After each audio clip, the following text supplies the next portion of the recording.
আমরা কখনো বাংলাদেশের সাম্প্রদায়িক সম্প্রীতির বিরুদ্ধে নই, কিন্তু বাংলাদেশের 90% মুসলিম রাষ্ট্রের মধ্যে যখন দিনে দুপুরে আমাদের একজন মুসলিম ভাইকে কুপিয়ে জবাই করে হত্যা করা হবে, তখন আমরা পশ্চিমকালেও চুপ করে বসে থাকবো না ইনশাআল্লাহ।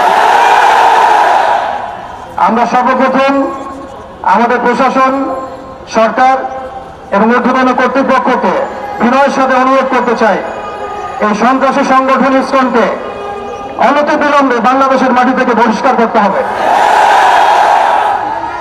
এই জঙ্গি জুজুর ভাইয়ের খেলা অনেক হয়েছে, বাংলাদেশের মুসলিম শান্তিকামী মুসলিম, কিন্তু এমন কোন পদক্ষেপ আপনারা নিতে যাবেন না বা ভুল করবেন না যাতে বাংলার তাওহীদি জনগণ আবারও জেগে ওঠে।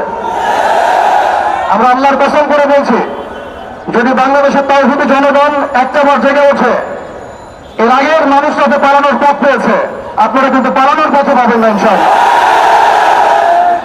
আমরা উগ্রতার পথ বেছে নেব না, আমরা শান্তির পথ বেছে নেব ঠিকই, আমরা ধৈর্য দেব ঠিকই, কিন্তু আর কতজন ভাই মারা গেলে আমাদের হুঁশ ফিরবে?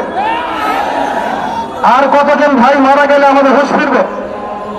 আমরা আমাদের ঊর্ধ্বতন কর্তৃপক্ষকে বিনয়ের সাথে অনুরোধ করব, যারা দিনে দুপুরে আমাদের মুসলিম ভাইদেরকে এভাবে রাস্তার মধ্যে কুপিয়ে হত্যা করেছে, জবাই করেছে, এরকম নৃশংস শয়তানি এবং সন্ত্রাসী কর্মকাণ্ডের তীব্র নিন্দা এবং প্রতিবাদ জানানোর পাশাপাশি আমরা এর উপযুক্ত বিচার দাবি করি। এখানে অনেক মুরব্বীকেরাম আছেন, আমি ছোট মানুষ, বেশি কথা বলতে যাচ্ছি না।